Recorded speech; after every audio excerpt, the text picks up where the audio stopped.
right. Hello and welcome everybody to New Earth Consciousness. I'm here live with Eleja SunStar. We're going to dive into talking about grid work and the divine feminine and the work that she's doing right now in the world. And so, Eleja, thank you for joining us. Hi, sister. Thank you so much for having me. I'm so honored and excited to connect today and weave medicine together and see what magic happens in this space. Thank you so much. Yeah, definitely. I'm excited to have the conversation as well. And to anybody that's watching, feel free to type in the chat, say hello, let us know where you're tuning in from. And if you're watching the replay, let us know that you're watching the replay after this interview is over. So as with all my guests, I'd like to ask you about your journey to awakening. Yeah, wow. I love this question because I feel like everyone's journey is so unique and everyone holds such different medicine around how they were awakened. And my journey has been very much about taking leaps of faith and allowing the process to unfold through that. So my awakening slowly started to begin back in 2014, where I left a really unhealthy, toxic relationship.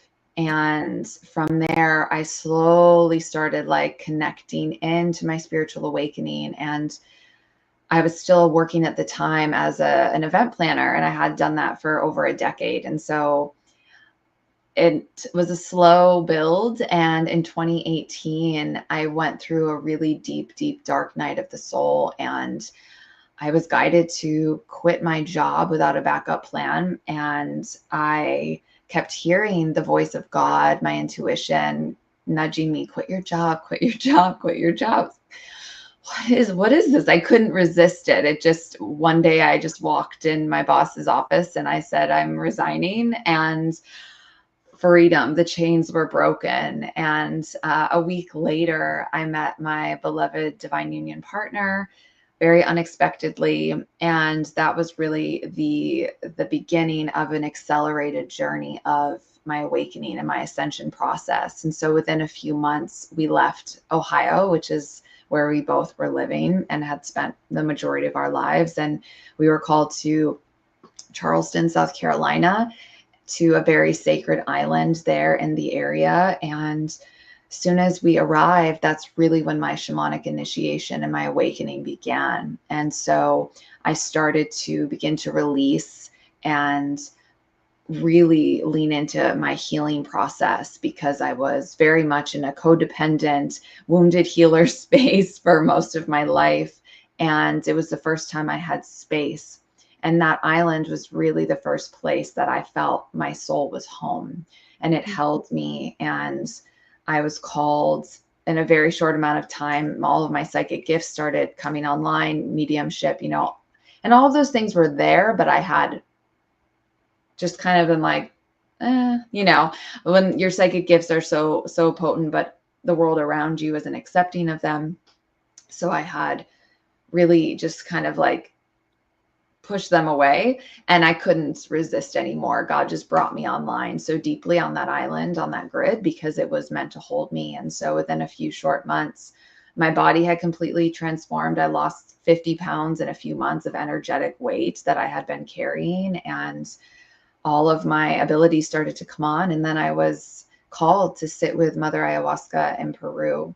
And it was very unexpected. I didn't know who she was. I didn't know anything about ayahuasca, and I didn't know I was a shaman at that time, a medicine woman. I had no idea. And so I got called, and that's really when my shamanic initiation began. And then over the next 5 years, I journeyed through all of these really deep initiations, shedding many layers of my 3D ego personality matrix, allowing all of the things that were not me to fall away, including my birth name. And so my soul name really arrived, Eleja SunStar, to anchor into my frequency. I went through my womb awakening, coming out of the womb amnesia corridor, and then my mission, Sanctuary of Sophia Codex, dropped in, and I began to birth my mission through my womb. And yeah, and we had our own healing space, and it was just this beautiful journey. And it's led me to this time where I've just completed a 2-year gridwork pilgrimage across the United States with my partner, and now we're moving into the next assignment. So it's been a very deep journey, very accelerated, and yeah, just really grateful to be at this place of reclamation of power and sovereignty after such deep bondage from the control system. So, Oh my gosh. No, you just unloaded so much. I'm like, this is, I mean, there's so many things we could break down in what you shared. So I'm going to back up and ask the question, so you said that, God's voice was telling you to quit your job. And I'm sure lots of people have those feelings, right? Lots of people hate their jobs and be like, yeah, I really want to quit. I have a friend, a dear friend of mine, she's in a job she hates. And I'm just, she would love to quit, but there's the fear. What was that experience? I'm just really curious, like, how was it something where you just woke up every morning and this voice wouldn't stop? Like, it was just got louder and louder? Like, did you feel it in your body? Was it just at a point you're just like, yeah, I just have, literally, there's nothing left of me. I've got to let go. I'm just curious about that. Because it might yeah, be others. for sure. And I know I just brought through like a whole codex with my journey, but Yeah. it's just flowing in. So thank you for receiving me. I always set the intention before I ever do an interview where it's for the highest good of all. And I trust that there are codes for who's going to receive this. So yeah, this is a really powerful question to ask. So when you're on the edge of like such raging discomfort where you're like uncomfortable in your body. I was sick, I was addicted to caffeine and sugar. I was on the tired but wired, like just I was burned out, and over time it was building, and then it became so excruciatingly painful spiritually to be there. And my organic templating is also all about like justice and truth. Like I hold the Joan of Arc templates. And so it's very like there was a lot of injustice going on. And my soul literally was just like, this is not aligned to me. I didn't know that I didn't understand all of the multidimensionality of it, but it was just like this like nudge, and it kept going and going, and I was delaying, I wasn't listening. And I did that for a long time where I wasn't listening to the voice, and I felt it in my body. I was physically sick going there. I knew that couldn't be a good thing. And also I felt this sense of what happens if you trust yourself and you leap. And I've always done leaps of faith. I'm a devotional songstress. I'm a devotional priestess and oracle. So faith is a huge cornerstone and foundation of my medicine. And so I've always been initiated through leaps of faith and trusting God and the divine. And so it was this like, I could feel where I was at was not right, and I was meant to leave. And I felt this freedom on the other side. And I didn't know what it was, but it felt big, and it felt like I'm going to be taken care of, even though I have no idea what I'm going to do. But I trust myself enough that I'll be able to figure it out with God, because I know God is guiding me to do this. And so it like became this every day when I went in, it would be there, and I would just be sitting there, and I just knew like I was dishonoring myself by staying, even though I was terrified and I had no idea what I was going to do. But I just knew that I can't do this anymore, and something's got to change. And so I just went for it. And it was the greatest decision of my life. Yeah, it's really powerful, and it brings to my mind how many of us, we can freeze in the question of how am I going to do this? Right?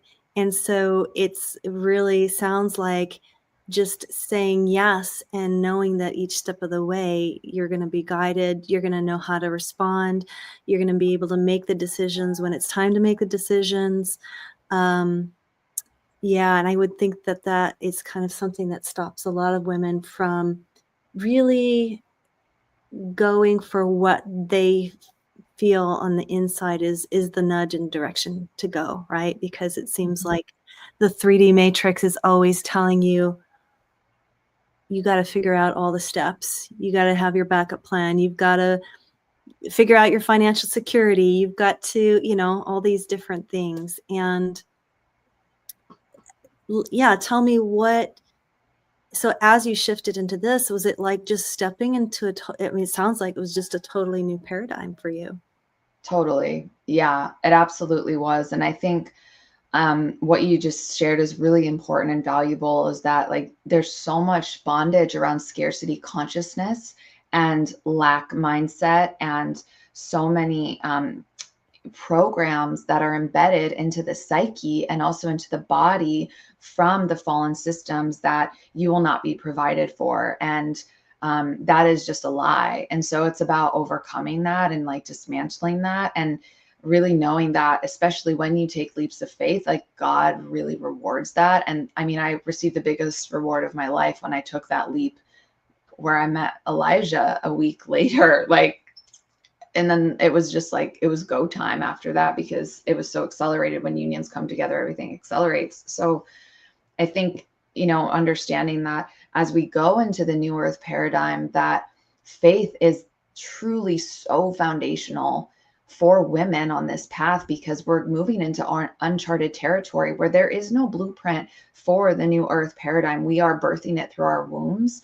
And so that requires a deep level of self-trust and faith in God and your relationship that you're cultivating, so that you can take those risks, leaps of faith, those edges, going. I just held a 14-day faith wave immersion because I just took a huge leap of faith. And it's like you're riding that wave of faith and knowing that God's going to bring you through the other side. And it's through your faith that you can actually receive those steps, and that the floor will appear as you walk. But this is the direction we're going in. And that's why there's such a revival of, devotional faith and medicine arriving right now for the feminine, because we don't have the map. It's completely like the energies now are so different even from then, I mean, sister, it's so we're in new waters here. So we've got to have our faith hats on and really know that we're going to be supported through every leap we take, small or big. Yeah. Would you say, yeah, I agree with you that there is no blueprint moving for, there's nothing that's saying, here's the map. You can just follow the steps. It seems to me more and more, it's the present moment. Like literally, that's it. Like how long is it going to take for us to get that? It's in the present moment. That's it. It's only here right now. That's it. And it just takes, keep coming back to that, keep coming back, I mean, it could be challenging, but I think there's something that happens that I've been experiencing in,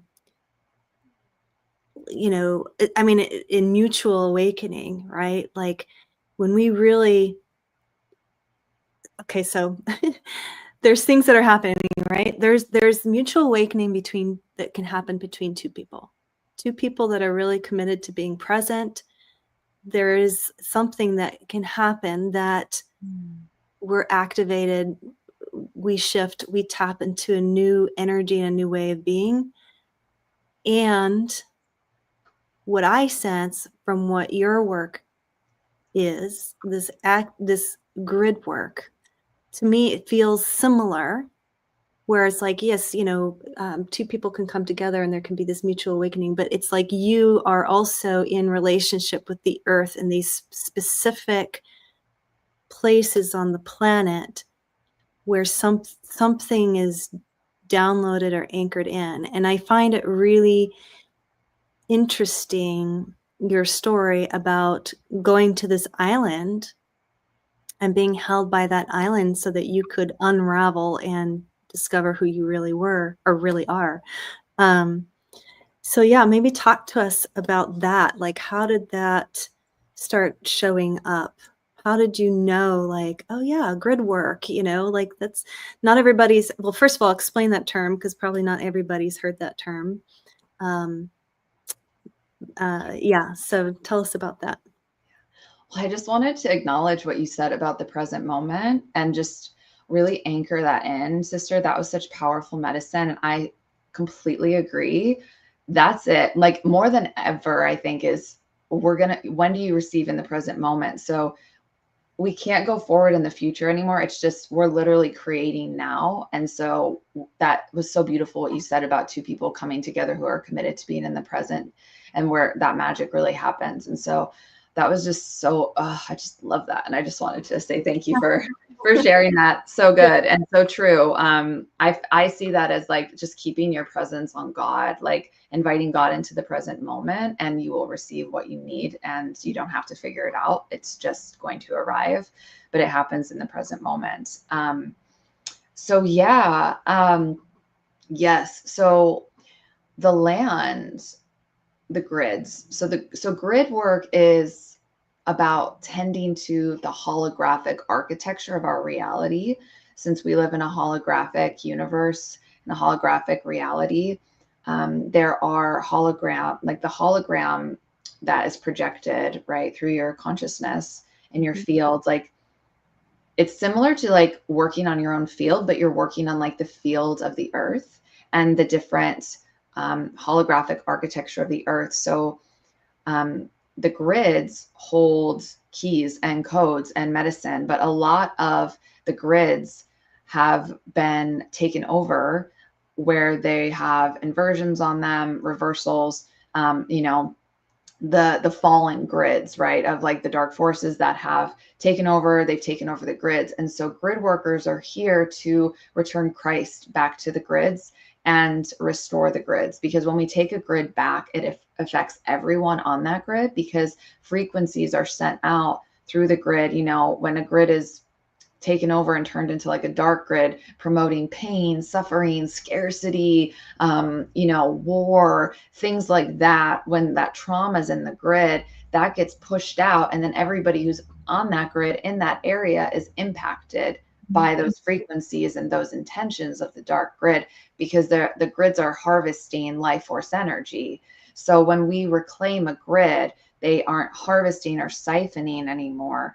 It's a space of peace and restoring that Christ energy. And so it's very multidimensional, but to keep it simple, it's just like we're returning God's source energy back to the land and to the earth, and not allowing those fallen architectural programs and machinery and things like that to basically control humanity anymore. And so for grid workers, you'll know you're a grid. Like I didn't know I was a grid worker, but I was doing grid work because I actually traveled like as an event planner, and I was like a regional marketing manager. God had me traveling all over the country for years, and I was doing higher dimensional grid work at that time. I just wasn't doing it consciously, but I was having really wild experiences, but I didn't know what was happening because I was deeply asleep. But I was like activating things, and the grids were activating me. So grid work happens in a sequence. So when you are connected, like your soul, even if you aren't a grid worker and like you're not here to necessarily do that work, but when your soul has connections to different lands, and like that island for me, like is one of my grids that I'm assigned to as a guardian. And so that island was the specific land that was meant to hold me and my beloved through our awakening, in that season of our awakening. And there was deep codes and medicine for us to retrieve there, and also to give back to the land and to activate the new earth architecture of that island. And so then we got sent out on this grid work pilgrimage to go to all these different places around the country to heal the land, to restore the grids, and to also retrieve our own soul pieces and our power that was being held in these spaces.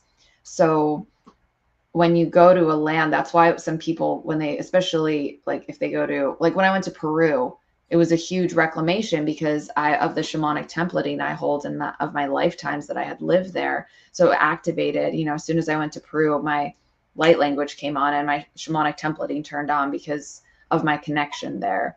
So that's what can happen. And when you're assigned to certain grids, God will guide you there and you'll be stationed there. And then just even you being there and like being in your own process of awakening on the land is working with the land. And then it can, of course, go deeper if that's something that you're initiated into and you're called. And it can be very complex. It can be very simple. It can just be praying for the land and singing to the land and bringing healing and praying for the animals and the people inhabiting the land. Like that's a way to do grid work. Or it can be really complex, for those of us who are really templated for that. So it's really a way that we are reviving this earth and taking back, God's kingdom of restoring the land and the sovereignty for humanity. Yeah. Yeah. Wow. Yeah, it's such beautiful, beautiful work, and it's important work because it's, I feel like you can tell when certain places that have been hijacked, and from what I understand, as far as like ley lines and grid lines, is that a lot of the um, cathedrals that are built around the world are all, stationed on these grid lines, and they have kind of dominated and controlled that part of Mother Earth. And so, yeah, I've heard stories of light workers just going into these places and shifting the energy that's there so that it is, liberated, so that humanity can access, that love that is of the earth, really. It's very cool. Tell us about, so one thing that you said that was really powerful is the power of a woman's womb to bring in this new earth. And I feel like I remember many, many years ago, I don't know, maybe it was 10 years ago or more, that I heard that even the Dalai Lama say that the future, the hope of humanity will be born of women in their womb space. I feel like, and don't quote me, but it seems to be definitely this return of the divine feminine. And I'm just, I noticed that there's a lot of women out there doing, work with the womb and, tuning into that space. And so maybe talk to us about that, because I know that, you had a journey in your awakening of, like getting off of the birth control. And like, there's so many women who have that creative energy, like locked because of, fear of getting pregnant or whatever. But it's, if you could talk about like what is actually present in the womb energetically when we actually allow that space to return to its natural state, and what can be received. Yeah, thank you, sister. This feels like such a portal opening to share this. I can feel my womb coming in for this transmission to just share, like from womb to womb, connecting on a multidimensional level for the womb flow to arrive. And yeah, womb sovereignty is a pillar of divine feminine reclamation and is absolutely vital to being a sovereign creator and to birth your life with Christ, with God, to really create the heaven on earth reality through your womb. And so I'm going to share some things. And if it's, the first time some of the listeners are hearing this, like just know that this is just going to activate your womb and just allow her to come out of the womb amnesia corridor a little bit. because these are Sophianic codes, and this is my mission, right? So like a lot of what I'm sharing is like really deep. And the last time I did an interview about womb sovereignty, my sister who was interviewing me was like, this is a whole master class in like a sentence. And I was just like, it's just like a whole code. So if some of it seems like, what, I don't understand, like it's okay. Like there's so much more deep, but this is just to like really open the womb corridor up. And so what I have understood, and just in my teachings and gnosis, is so many women on this planet are being held in the womb amnesia corridor, which is a space of not being connected to their organic womb consciousness and not being able to connect to the voice of their womb and really be in this sacred reciprocity of like their womb being sovereign and free of enslavement. So what I mean by that is the womb and the light body, the etheric womb, is the most targeted place of the feminine light body because of the power that the womb holds and how magnetic the womb is and how the womb is here to birth the new earth and exquisite creations of God and of union, right? And holding all of these really deep pieces of remembrance of the way that women were revered and absolutely sovereign in their leadership and how they contributed to society. And so the womb has been implanted, the etheric womb has been implanted with so much bondage of etheric implants and overlays and fallen architecture to suppress her. This is why women have painful periods. This is why women are infertile. This is why women are not able to enjoy pleasure and sex. And this is why women hold shame in their wombs, and why they can't access their creativity is because of the implants, because of the overlays, because of the shame and just the attack on the womb. And it's a very deep process for a woman to reclaim her womb, and it's very unique, and it really requires devotion to creating safety and connection in a way that is really aligned. And when you start to awaken your organic womb consciousness, you step into a new season of your spiritual awakening and your ascension. And so a lot of women who have even been on the awakening path, I was for many years, but my womb was under siege, so deeply targeted. I couldn't even feel her. I didn't even think about my womb and how I treated her. My period was just a nuisance. You know, I was on birth control for 14 years, which completely disconnects you from your womb consciousness. And so there's just so much that we could talk about with this, but there is an invitation to connect with the womb and to go slow and know that it's really a journey it's a homecoming journey, and it brings you closer to God and to knowing yourself and to truly being able to birth heaven on earth when you reclaim your womb. Yeah. Yeah. To me, it feels like the womb space is similar to the heart in the sense that she opens in her own due time, right? It can never be forced. It's totally an organic process. You know, she opens when she's ready, like you said, when she feels the safety to allow herself to open and feel. I feel like the heart can be the same way. And I would imagine, that the heart, would you say that the heart and the womb are intimately connected?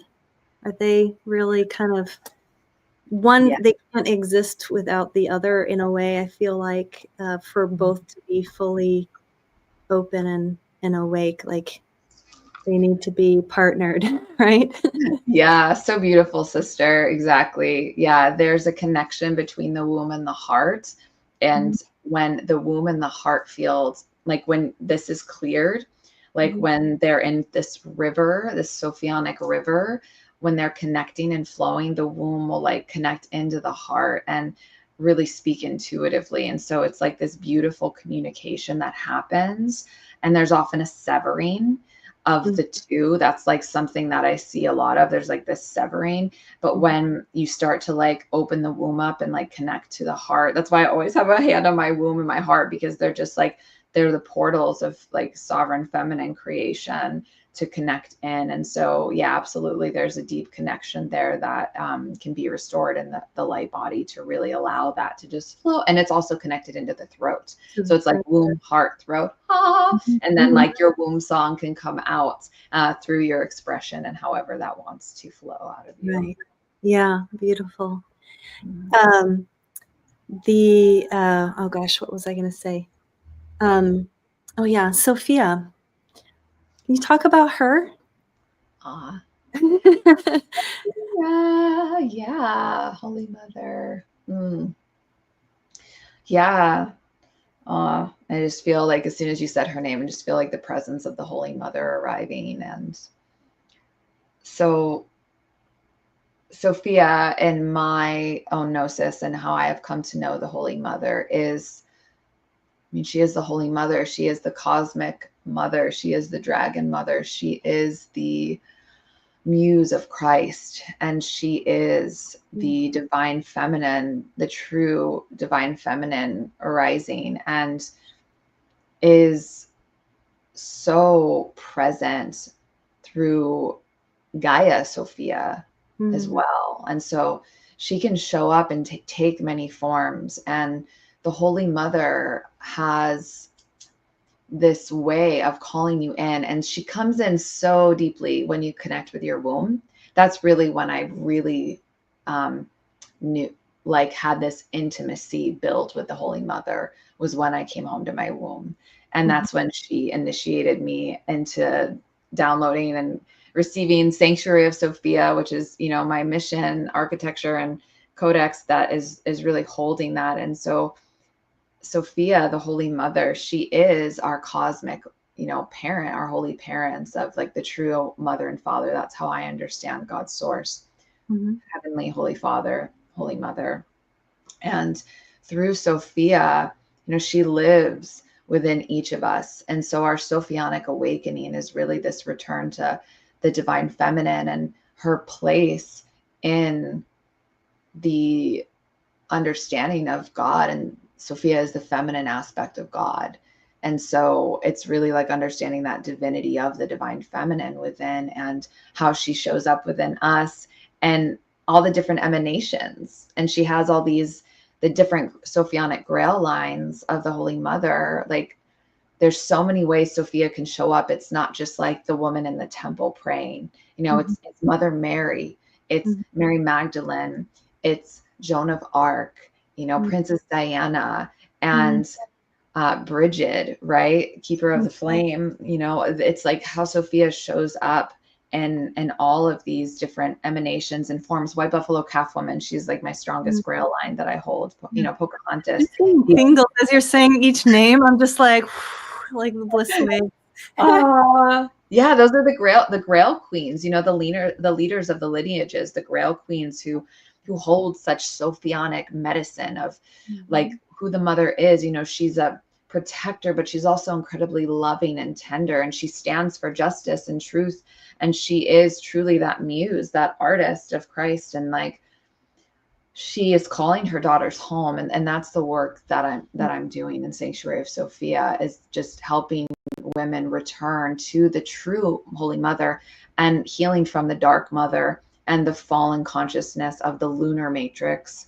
Sophia is the solar feminine Christ, and really, you know, healing from all the pain of the dark mother and the fallen consciousness. And that's such a big part of coming home to the mother, is healing that wound. And she's really here for it, and she'll love you so deeply through it. And she's also here for our men as well, and calling the men in to receive from her. And yeah, Sophia is, yeah, I just, no words. So you said something that like my ears perked up on, and if you don't mind sharing, what is the lunar matrix? Yeah. So how to summarize this in like the most I succinct know. way. I'm just like asking God. So the lunar matrix is it's a fallen matrix that is actually a huge womb enslavement grid as well, and it connects women to like moon worship and to the fallen dark mother consciousness. So when I say dark mother, I don't mean like Inanna Sophia who goes through the descent, right? Because the feminine descends and we go into the underworld, right? And that's when we go through the death process and rebirth. That's like the organic death and rebirth. That's not what I'm talking about. The lunar matrix is connected to the dark mother alien consciousness that is literally like when you think of a dark narcissistic mother who like is jealous and wants her pain in you, and just like she's in so much pain and agony because she's not connected to God. She's like turned away from God, and she is like power hungry and siphons and wants to control and manipulate. And that is like the dark mother alien consciousness. It's very narcissistic and painful. And there's a dark father consciousness as well. And like, it's like the inversion, right? Of like the false father and the false mother. And so the dark mother consciousness creates so much pain and suffering. It's connected. It's the lunar consciousness, which the moon itself is not, the moon itself is a Sophianic body, but the lunar forces that are really in the reversal of like the anti-life energy have like taken over the moon, and they use it to like siphon energy. And so the lunar matrix, it's like a fallen realm where there's a siphoning and a harvesting of womb power and like sovereign power, instead of like connecting to God's source and connecting to like the solar feminine, like the true holy mother. There's this like stop on the way. And I speak from my experience because I was, I have a moon tattoo on my back. I was deeply connected to the moon, and there's a path of like awakening around all of this, and it's very personal and deep. But the lunar matrix also wants to control the womb, and so a lot of women have lunar implants they're like fallen inverted like templates of the feminine that are like controlling, and they're not in their true highest organic form, and it is an energy drain, and can cause a lot of pain and chaos. That's why when the full moons are happening, everybody's like, because there's the lunar forces come out, and they're just like they're receiving all this loosh from all of like the moon flow that's like going up to the moon. Yeah. Wow. Fascinating. Yeah. Yeah, that's a whole book in and of itself, I'm sure.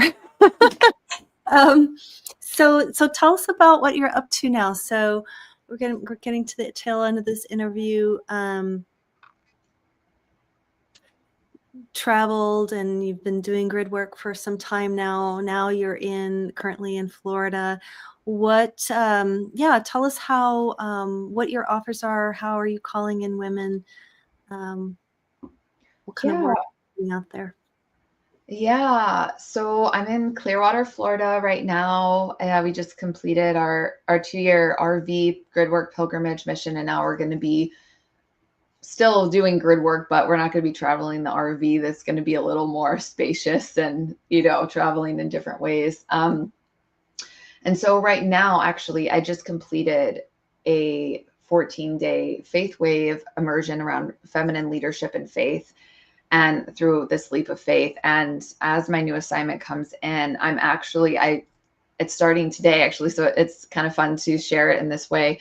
God has asked me to lead a devotional leadership initiation for the next year, where I'm going to be showing up every day inside my new membership, Fellowship of the Feminine Christ, where I'll be showing up every day to deliver feminine Christ leadership teachings, transmissions through my walk of stepping deeper into my leadership and connected to the rise of Sophia on the planet. And God is wanting me to document my real-time testimony in medicine as I travel the grids and reclaim the medicine and the templating and the gifts of the feminine for the different spiritual lineages that I carry in for my sisterhood. And so that's starting today. That was a very unexpected thing to show up and have a year-long journey and offer that. And so that's something I'm doing. Then I have my existing membership Reclamation, which is all about women coming into their power, reclaiming their medicine, their magic. I do healing ceremonies once a month in there and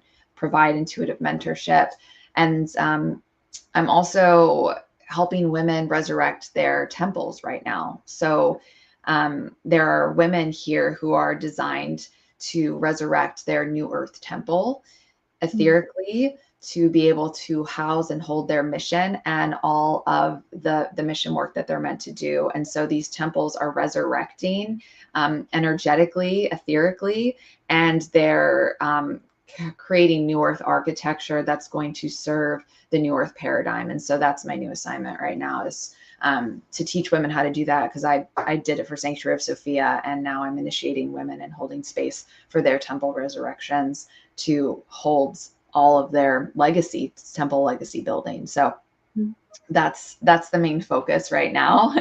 And just also staying present and seeing what God brings in next. Yeah.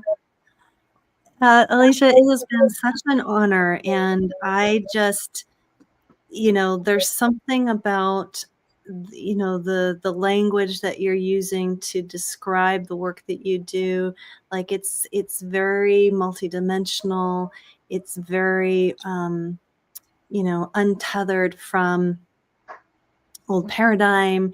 It's like, I just have to say that I just love how freely you speak about your truth and what you're here to share. It's gorgeous. It's gorgeous work, and truly what an honor. And for all of those listening, I hope that, some part of you has been activated or awakened throughout this conversation. I feel like it was really, really powerful. There's definitely created a potent space here for other women, and it's, it is vibrantly alive for sure.